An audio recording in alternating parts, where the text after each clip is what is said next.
زمانے بھر میں یہ قاعدہ ہے کہ جس کا کھانا اسی کا گانا۔ حضرت حکیم الامت فرماتے ہیں کہ زمانے بھر میں یہ قاعدہ ہے کہ جس کا کھانا اسی کا گانا، تو جن کا ہم کھا رہے ہیں انہی کے پھر گیت ہم گا رہے ہیں۔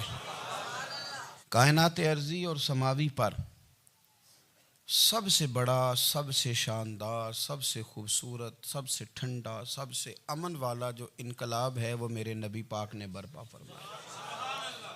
بڑی یہ کم نصیبی ہے کہ مسلمانوں میں فرقے بن گئے اور امت تقسیم ہو گئی اور تقسیم ہونے سے کمزور ہو گئی۔ لیکن افسوس کی بات یہ ہے کہ لوگ اس بات کو سمجھنے سے عاری ہیں کہ عید میلاد النبی صلی اللہ تعالیٰ علیہ وسلم تو امت اس بات کے شکر کے طور پہ مناتی ہے کہ اللہ نے ہمیں اپنے نبی کا غلام بنایا۔ آؤ میں تمہیں مسلم شریف پڑھ کے سناتا ہوں، اور راوی بھی وہ بندہ جو ہر وقت حضور کے قریب رہتے تھے، حضرت انس بن مالک رضی اللہ تعالیٰ۔ آپ فرماتے ہیں مجھے وہ دن بھولتا ہی نہیں، میں بھلا سکتا ہی نہیں جس دن میرے نبی پاک مکے سے ہجرت کر کے مدینہ طیبہ تشریف لائے تھے۔ حضور اس دن کیا ہوا تھا؟ تو حضرت انس بن مالک فرماتے ہیں ساری بیبیاں چھتوں پہ چڑھ گئیں، ساری عورتیں اپنے اپنے کام میں مصروف ہوتی ہیں، کوئی کسی وجہ سے چھت پہ چڑھ جائے تو چڑھ جائے، ساری کٹھی تب بھی چڑھتی ہیں جب گلی میں کچھ اور ہو، جب کوئی انوکھی بات۔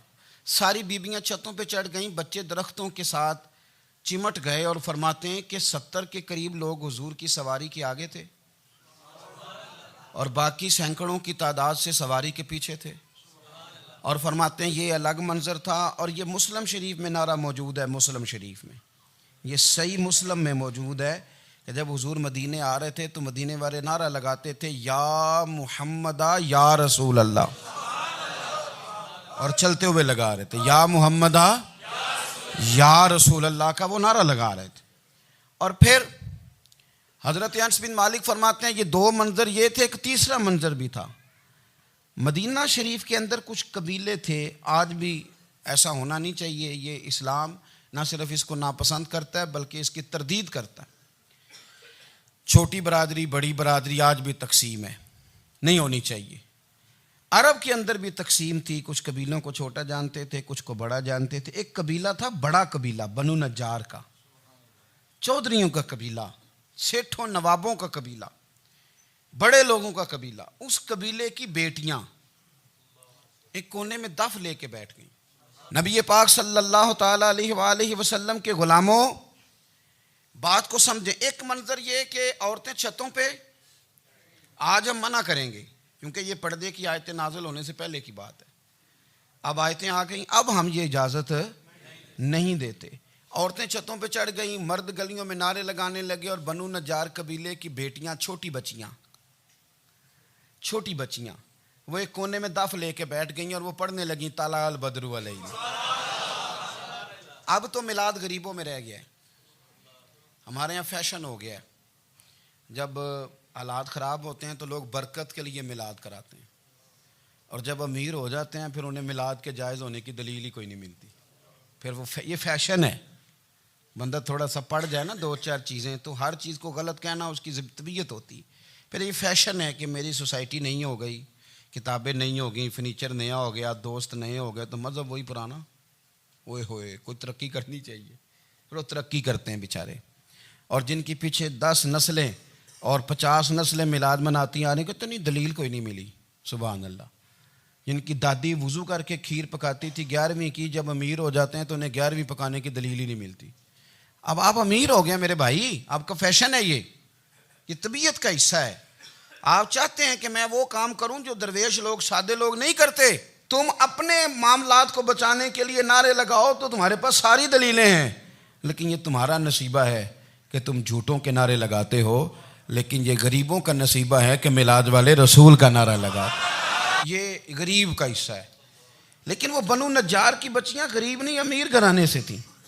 انہوں نے جو بات کی اس کو حفیظ جلندری نے لکھا۔ مرحوم کہنے لگے کہ وہ ننھی بچیاں، چھوٹی بچیاں تھیں، کہتے وہ ننھی بچیاں وہاں بیٹھ کر دف بجاتی تھیں اور رسول پاک کی جانب اشارے کر کے گاتی تھیں، اور لوگوں سے کہتی تھیں کہ یہ کو ہمارا پیشہ نہیں دف بجانا، ہم تو چودھریوں کی بیٹیاں ہیں، ہم تو بڑے خاندان سے ہیں۔ وہ ننھی بچیاں جو بیٹھ کر وہاں دف بجاتی تھیں، رسول پاک کی جانب اشارے کر کے گاتی تھیں اور کہتی تھی ہم ہیں بچیاں نجار کے عالی گھرانے کی، خوشی ہے آمنہ کے لال کے تشریف لانے، ہمیں بڑی خوشی ہے آمنہ کے لال کے، خوشی ہے آمنہ کے لال کے، خوشی ہے آمنہ کے لال کے، ہمیں خوشی ہے آمنہ کے لال کے تشریف، خوشی ہے بس آمنہ کے لال کے تشریف۔ نبی پاک صلی اللہ تعالیٰ علیہ وآلہ وسلم سے امت کا جذباتی رشتہ ہے۔ یہ پہلے دن سے ہی ابو جہل کب منع کرتا تھا کسی مسلمان کو کہ خانہ کعبہ میں نماز نہ پڑھو، کہتا پڑھو۔ حضرت صہیب ابن سنان رومی سے اس نے کہا کہ آپ اپنے طریقے کے مطابق، مسلمانوں کے طریقے کے مطابق کعبے کے اندر نماز پڑھیں، جو مرضی کریں۔ روکتے تو وہ نبی پاک کے قریب جانے سے تھے، وہ منڈیوں میں بیٹھ جاتے تھے، حضور کے قریب نہ جانا، حضور کے قریب نہ جانا، حضور کے قریب نہ جانا۔ میری بات کو آپ سمجھے اور ہمیشہ یاد رکھیں، امت کا نبی پاک سے جذباتی رشتہ، جذباتی۔ یہ جو رسول اللہ کی امت ہے یہ گناہگار ہو سکتی ہے پر اپنے نبی کی غدار نہیں ہوتی۔ میں آپ کو صحیح کہہ رہا ہوں۔ میرے کلین شیو نوجوان کے کان میں آپ جا کے کہیں نبی پاک، چاہے اس نے نماز نہ پڑھی ہو، چاہے اس نے داڑھی نہ رکھی ہو، آپ حضور کا نام لیں اس کے رونگٹے کھڑے ہو جاتے ہیں، اس کی طبیعت، اس کا دل دھک دھک کرتا ہے، اس کی ایک ایک روح سے محمد محمد کی آوازیں نکلتی۔ یہ فیض ہے رسول پاک کا اور یہ کرم ہے اللہ کا اس امت کے ساتھ۔ امیر ملت پیر جماعت علی شاہ صاحب محدث علی پوری فرماتے ہیں ایک جگہ ہندوؤں کا جلسہ تھا، ہندو پنڈت تقریر کر رہا تھا، اس نے نبی پاک صلی اللہ علیہ وسلم کی شان میں معاذ اللہ کو بے ادبی کر دی۔ مسلمان تھے ہی نہیں، ایک مسلمان تھا، وہ ملنگ نہیں ہوتے دوری ڈنڈے والے، اس کے پر رنگین ڈنڈا تھا، وہ کہیں دور بیٹھا تھا، تو اس نے سن لی اسپیکر چل رہا تھا، تو وہ ڈنڈا لے کے تو سٹیج پہ چڑھ آیا۔ وہ کہتا ہے میں نے پنڈت کے سر میں مارا ایک ہی ہے پر مارا ذرا صحیح کر کے، وہ ڈھیر ہو گیا، لوگوں نے گرفتار کر لیا، جیل میں چلا گیا۔ پیر صاحب کہتے ہیں میں ملنے گیا، بندے کو بسم اللہ بھی سیدھی نہیں پڑھنی آتی، سورۃ اخلاص بھی ٹھیک نہیں آتی، اسے ربنا آتینا دعا نہیں کر سکتا، ملنگ ہے۔ میں ملنے گیا اور میں نے کہا یار نہ تو نماز پڑھے، نہ داڑھی رکھے، نہ تو مسجد جائے، پر تو نے کمال کر دی۔ تو کہتے ہیں پیر صاحب چھم چھم رویا اور پنجابی میں کہنے لگا پیر صاحب میں گناہگار ہاں پر اپنے نبی دا غدار تے نہیں نا۔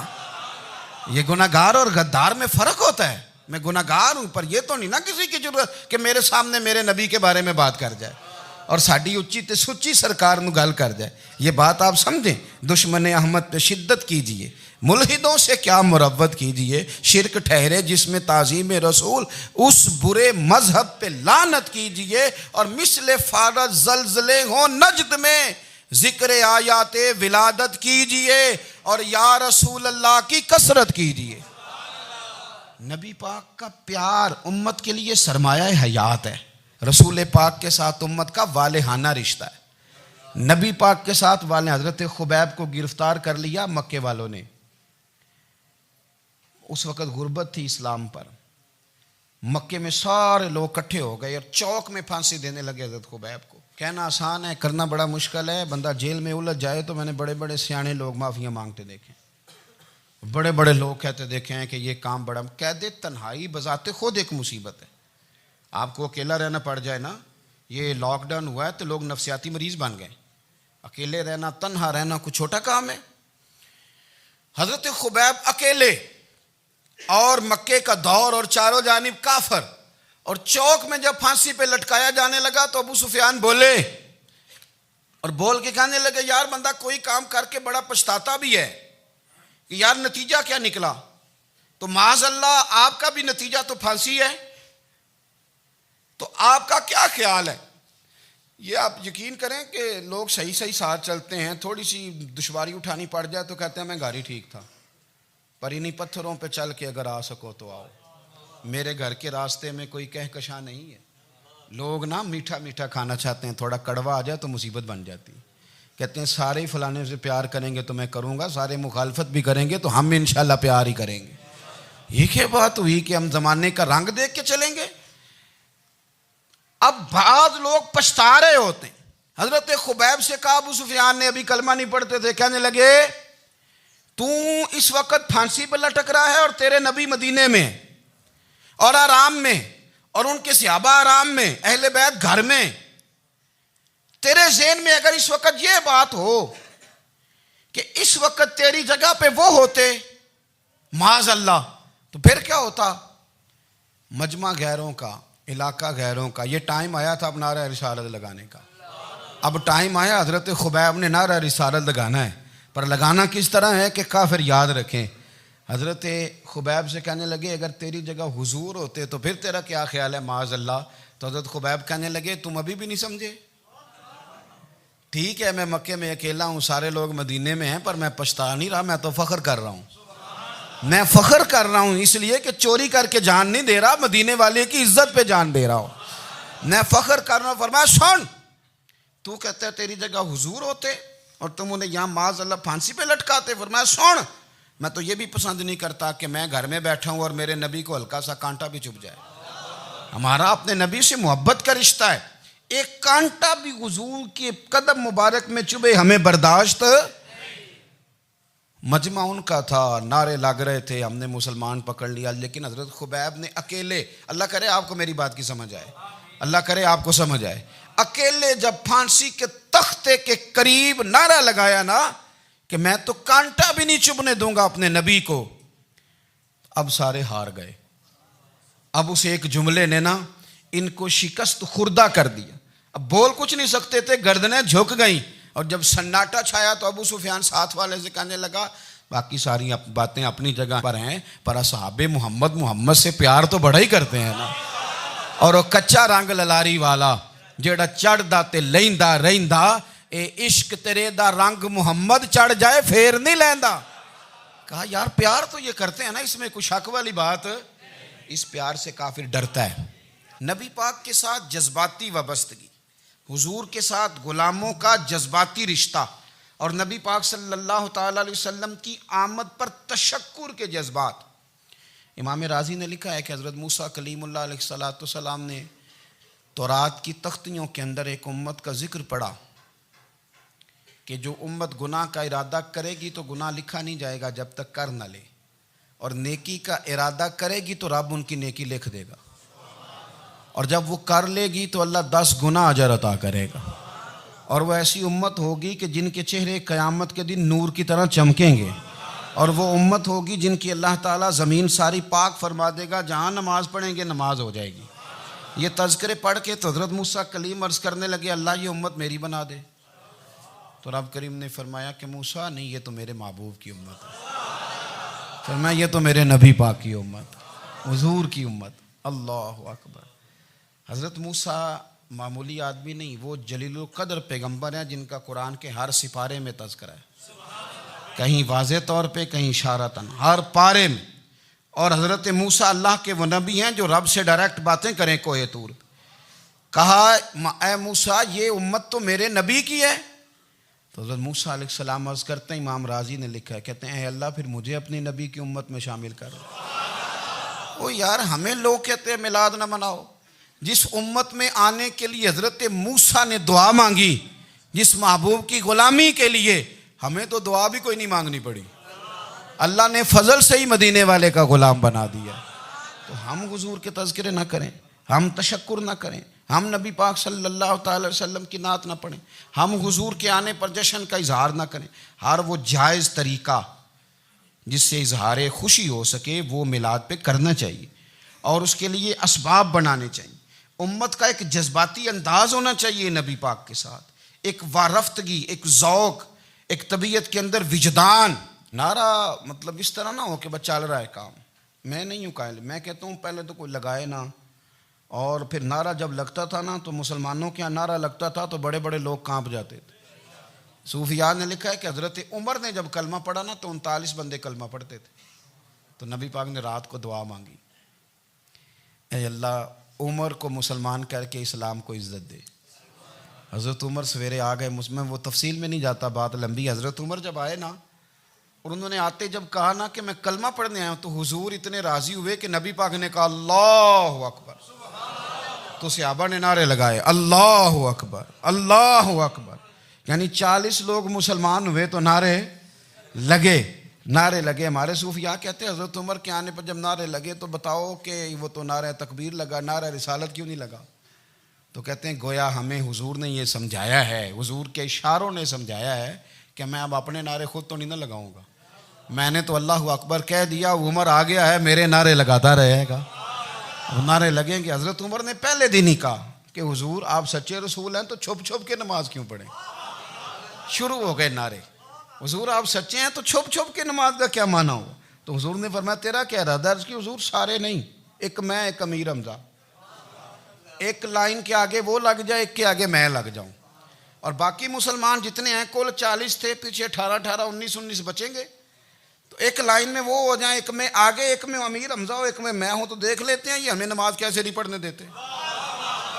ہاں دیکھ لیتے ہیں، آئے نا میدان میں، ادھر آ ستمگر ہنر آزمائیں، تو تیر آزما ہم جگر آزمائیں، اور غلامان محمد جان دینے سے نہیں ڈرتے، یہ سر کٹ جائے یہاں رہ جائے کچھ پرواہ نہیں کرتے۔ فرمایا بھی پتہ چل جاتا ہے نا، ایک لائن میں حضرت امیر حمزہ ہو گئے، ایک میں حضرت عمر ہو گئے۔ پہلے یہ مارتے تھے جو حرم شریف میں مسلمانوں کے طریقے پہ نماز پڑھتا تھا، یہ جلوسوں کی بڑی برکت ہے، اندر بیٹھے رہے نا چپ کر کے، نکل جائیں تو پتہ کچھ بھی نہیں چلتا۔ جب نکلتے ہیں نا لوگ کہتے ہیں جلوس کیا معنی ہے، تو میں بتاتا ہوں نا جلوس کا معنی کیا ہے۔ حضرت عمر نے باہر نکلے 2 لائنوں کا جلوس، لمبا بھی کوئی نہیں، بندے بھی 40، اور جناب فاروق اعظم باہر نکلے تو عمر کا نعرہ، عمر کا، حضرت عمر نے یوں کر کے آستینیں بازو کی چڑھا لیں، اور اپنے گلے میں جو ان کے رومال تھا نا اس کو یوں سینے پہ باندھا، اور اس ہاتھ میں تلوار تھی تو یوں کر کے باہر لہرائی، کہنے لگے او مکے کے کافرو ادھر آؤ میرے سامنے، جس نے اپنی بیوی بیوہ کرانی ہو، جس نے بچے یتیم کرانے ہوں، وہ آئے میدان میں، مصطفیٰ کے غلام آج سڑکوں پہ نکل آئے میدان میں ہمارے سامنے ہمارا مقابلہ کرے، آئے نا میدان میں، ہم نکلے ہیں، اب ہم یہاں کعبے میں اعلانیہ نماز پڑھیں گے، ہم پڑھیں گے، طاقت ہے تو آؤ نا ہمارا مقابلہ کرو، آؤ۔ کفر بذات خود بہت بڑا جھوٹ ہے، اور جھوٹ کے پیر، بس 2 بندے نکلے تلواریں لے کے آگے، تو پھر حضرت عمر نے اعلانیہ نماز پڑھوائی خانہ کعبہ۔ تو میرے بھائی رسول اللہ صلی اللہ علیہ وسلم کے غلام تو جب نعرہ لگاتے تھے تو ہو ہی کمال جاتا تھا۔ پھر بریلی کے امام بولے، کہنے لگے پیش حق مجدہ شفاعت کا سناتے جائیں، حضور قیامت کے دن آگے نا ہمارے آگے خوشخبری دیں گے، کہیں گے تم فکر نہ کرو، آ جاؤ میں تمہیں بخشواتا ہوں، میں تمہاری سفارش، آ جاؤ پیچھے۔ حضور نہ پیش حق مجدہ شفاعت کا سناتے جائیں گے۔ یقین کریں بریلی کے امام کو بھی بڑا ہی رنگ آتا ہے بیان کرنے کا، کہنے لگے آپ روتے جائیں گے، اللہ کو منانا ہے نا حضور نے، کہتے ہیں پیش حق مجدہ شفاعت کا سناتے جائیں گے، آپ روتے جائیں گے پر ہم کو ہنساتے جائیں گے، باغ جنت میں محمد مسکراتے جائیں گے، پھول رحمت کے گریں گے ہم اٹھاتے جائیں گے، اور حشر میں ہوگا ہمارا داخلہ اس شان سے ہم یا رسول اللہ کا نعرہ لگاتے جائیں، ہم یا رسول اللہ کا نعرہ۔ امام راضی کہتے ہیں حضور نے ایک رکا پکڑا چھوٹا سا، ایک بندے کو لوگ دوزخ میں لے کے جا رہے ہیں، اچھا مجھے ایک بات بتاؤ، فیصلہ پہلے ہو گیا ہے، اللہ کے سامنے ہوا ہے، اور فیصلہ ہو گیا اور طے ہو گیا کہ دوزخ میں جانا ہے، وہ قریب پہنچ گئے دوزخ کے، تو حضور نے دیکھ لیا، اور بتایا کس نے؟ حضرت آدم نے۔ حضرت آدم کہنے لگے حضور وہ آپ کے غلام کو دوزخ میں لے جا رہے ہیں، نبی پاک آگے گئے، کیا پڑھتے ہیں ہمارے بھائی؟ حضور نے مجھے ان سے چھڑا کے چھوڑ دیا۔ نبی پاک صلی اللہ علیہ وسلم آگے گئے، فرمایا ادھر آؤ، کہاں لے کے جا رہے ہو؟ اللہ کے سامنے فیصلہ ہوا ہے نا، فرشتوں نے کیا ہے نا، فرشتے کو کسی سے بددیانتی تو نہیں نہ کرتے، فرشتوں نے جو کیا ٹھیک کیا ہے نا، کیوں لے کے جا رہے ہو؟ سونے گناہ زیادہ ہیں، نیکیاں تھوڑی ہیں، فرمایا میرے سامنے تولو۔ کسی فرشتے نے نہیں کہا کہ سونے معاذ اللہ ہم کو بے ایمان ہے، ہماری کوئی اس سے زد چل ساڈا کو بننا سان جائے دے نال، بھائی میرا مطلب ہے صحیح تولا ہے، فیصلہ ہے، فرمایا دوبارہ تولو۔ گویا رب بھی فرماتا ہے جیسے میرا محبوب کہتا ہے ویسے ہی کر، او کوئی نہیں دوبارہ تول لو، کوئی حرج نہیں، تولو نہ دوبارہ۔ فرشتے دوبارہ آئیں گے، انہوں نے دوبارہ تولا، ایک پلڑے میں نیکیاں ایک پلڑے میں گناہ، اب وہ گناہ پھر زیادہ نکلے تو نبی پاک نے نا جیب سے اتنا سا روکا نکالا، روکے کا بھی کوئی وزن ہوتا ہے، وہ حضور نے نیکیوں کے پلڑے میں رکھ دیا، نیکیاں بڑھ گئیں، فرشتے بھی چپ کر گئے. چلو بھائی جنت میں. میری طرح کا تھا نا پتہ سارا ہے سردار نے کیتی ہے, پتہ تو تھا نا اسے من آنم کے من دانم, تو سیدھا حضور کے قدموں سے جا لگا. کہنے لگا سونیا میں تو ساری زندگی گناہ کرتا رہا, یہ کون سی نیکی ہے؟ تو حضور فرمانے لگے چپ کر, جنت کا دروازہ کھول گیا, تو جا جنت میں. حضور رکے میں کیا ہے؟ فرمایا تو نے ایک دن درود و سلام نہیں پڑھا تھا, میں نے تیرا سنبھال کے رکھا ہوا تیرا درود شریف, وہ نعرے رسالت بھی تو نے لگائے تھے, وہ تو کھول کے میرے تذکرے میں نے تیرا سنبھال لیا. دوزخ میں میں تو کیا میرا سایہ نہ جائے, کیونکہ رسول پاک سے دیکھا نہ جائے. میرے رسول پاک اور میری بات سنو, میں بھی آپ کو کھانا نہیں کھلاتا, لنگر میرے سنگی کھلاتے ہیں, میرے دوست آپ کو کھانا پیش کرتے ہیں. ہر جگہ آپ جاتے ہیں تو وہاں کچھ لوگوں کی ڈیوٹی ہوتی ہے. لیکن ترمذی شریف سیاستہ کی حدیث ہے, حضرت انس نے پوچھا تھا حضور قیامت میں کہاں ملیں گے؟ فرمایا حوض کوثر پہ. حضور وہاں انس پانی پلائیں گے کہ بلال پلائیں گے کہ سہیب پلائیں گے؟ فرمایا نہیں, امت پیاسی آئے گی تو میں اپنے دست مبارک سے پانی پلاؤں. حضور وہاں نہ ملے تو فرمایا پل صراط پہ آنا, امت گزرے گی تو میں رب سلم کی دعائیں کروں گا. تو اعلیٰ حضرت فرماتے ہیں جب حضور دعا کر رہے ہیں تو ڈرنے کی ضرورت کیا ہے؟ خدا کی رضا چاہتے ہیں دو عالم, خدا چاہتا ہے رضائے محمد, رضا اب پل سے وجد کرتے گزری کہ ہے رب سلم دعائے محمد صلی اللہ ہو. تو حضور وہاں ملاقات نہ ہوئی تو پھر اس حدیث کو بھی یہ حدیث مضبوط کر دے گی.